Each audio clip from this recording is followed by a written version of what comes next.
Welcome to Channel AMEC, your insight to the Australian visa system.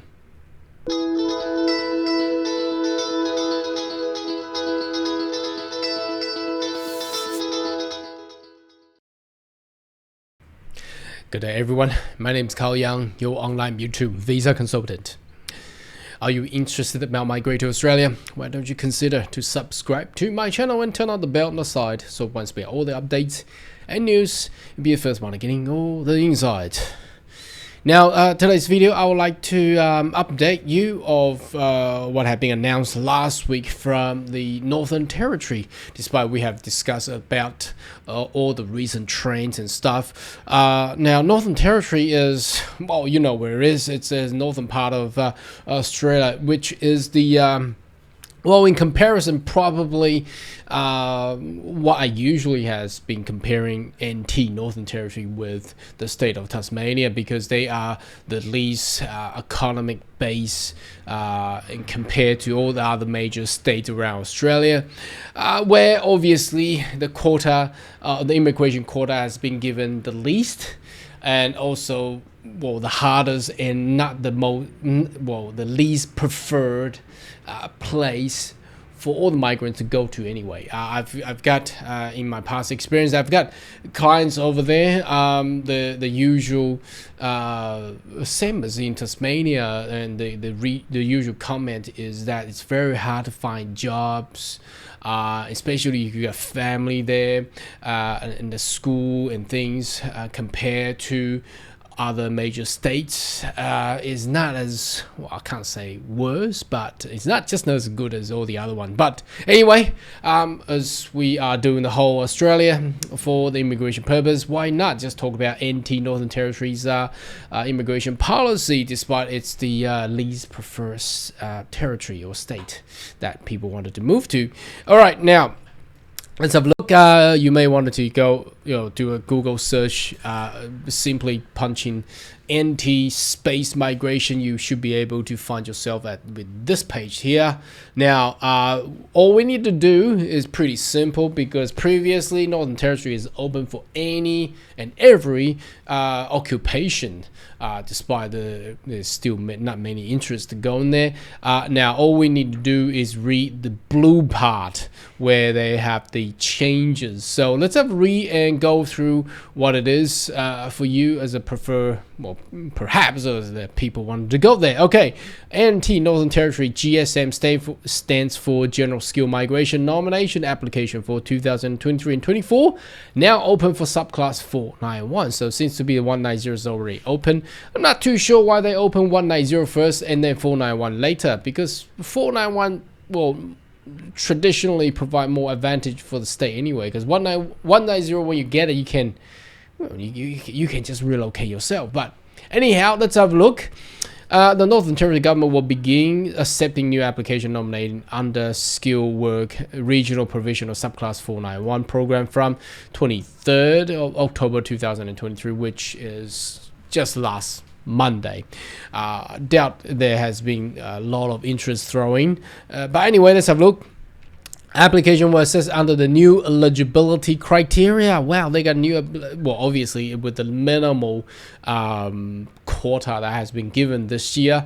And again, a lot of people asking why the government of Australia had cut 70% of the state nomination and not even starting 189. A lot of people is interested about when is 189 gonna start. Now, what had happened is, I think last year they have actually not over-nominated, and plus the housing crisis. Remember, everybody is crying out in Australia, and plus the loss of the referendum. That's all causing all of the issue on announcing all the new policies, because if the current government move too quick, the opposition will basically using the housing crisis again to overkill the current government. So it's all political, isn't it? Despite that, no one wanted to go into politics, but unfortunately, immigration and the policy of migration has always been connected to the politics, unfortunately. Anyway, okay, let's continue to read on. A summary of the key changes. So it's only 3, not that much. Okay, the Northern Territory graduate who hold a temporary graduate subclass 4A5 visa valid till at least 1st July 2024 or are eligible for such visa will not be eligible. What does that mean? I mean, this sentence is very hard to understand. Well, basically what they're trying to say is, if you want to be eligible as a Northern Territory graduate to access to the skill visa and state nomination, you have to make sure you graduate July next year. I mean, this is ridiculous. I mean, sometimes the state government can, they can act smarter. They don't need to tell everybody. They all need to do is just not inviting them. That's it, right? When you put the statement like this, it's just stupid. I mean, this statement solely will. What's your view on this one? I mean, everybody reading it, they go, "Oh, what the? No, if I wanted to go to study in Australia, why pick Northern Territory? Because what if I'm too good and I graduated before 1st July 2024? That means bye. You're not welcome." It's just, I don't know how would those students, they're about to graduate next month, how will they feel about it? I'm not too sure when they put up a statement like this. Okay, continue on. Second one. Northern Territory residents, so if you're living in Northern Territory who have not worked in their nominated or related occupation at least 6 months in Northern Territory, will only be considered for nomination if they have been working in Northern Territory for 6 months in a critical sector. Okay, that's health, aged care, disabled care, education, and childcare and hospitality. So again, all they need to say should be this: all people who work in Northern Territory, obviously they have to be resident, otherwise how can you be working in Northern Territory? Okay, in the critical sector for at least 6 months, you will be eligible. I think that will sound much better, rather than saying, "Oh, if you're not working in your occupation now." Come on, I'm not too sure who created these sentences. It's just will not make any sense. So it should be saying, all eligible skilled migrant working in the critical sector despite of occupation for at least 6 months. All right, then you're eligible. I think that sounds much better, wouldn't it? Okay. Now third. The priority occupation stream offshore application will be limited to 54 occupations listed on the new Northern Territory offshore migration occupation list. All right, let's go have a look now. There is no specific list or page on this one, as far as I have checked it. So all you need to do now, before we go in there, when you click on that, it will bring you to this page. The page is not too much differences than the previous, so not gonna bother and click on age, skill assessment, English, and pointers, because that's all generic. So age will be under 45. You get your skill assessment, competent English, and you need to get at least 65 points. That's all the as simple as all the other states and other things. So and they're talking about if you're already living in Australia, applying outside Australia. If you click on that, it will show that you need to have those details and go into those Northern Territory occupation offshore occupation list there. So when I go in there, it's the same, because I click on it, it goes to the same occupation list. So there's no differences between a priority occupation stream, because when I click on that, where does that take me? It takes me back to here. It's the same as that one there. So I don't know. They should create an additional page just to show all the prioritized occupation, shouldn't they? But how do you use this page? This is what I'm going to teach you what to do.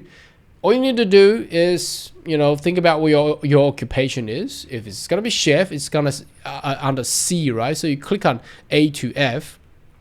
And then you scroll down to shift, right? And then you see the comment. If the comment shows, then obviously that is the additional criteria required. For example, for the clinical psychologist, must provide evidence of Australian license registration statement, outline, blah, blah, blah.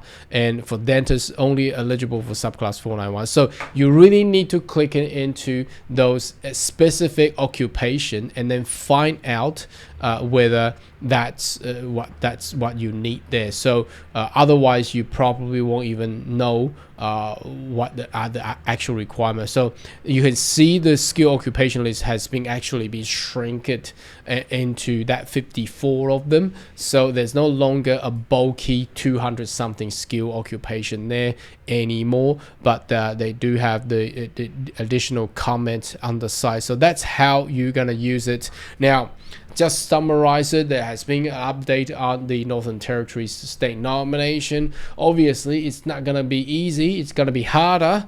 And plus, if you're a current graduate, I'm sorry you have missed out the eligibility. So I'm not too sure how they're going to treat those ones. So perhaps they want the current graduate be at the occupation working in those critical sectors. So if you're an accountant, sorry, you got to move to disability or aged care or perhaps health or education. Otherwise, bye-bye. You know, it's basically what they're trying to say. And there's a specific occupation required for the offshore. That's where I have just demonstrated to show you. Now, if Northern Territory is a preferred region for you to migrate, perhaps that's where to go. But it seems to be not really welcoming as how the statement has been shown.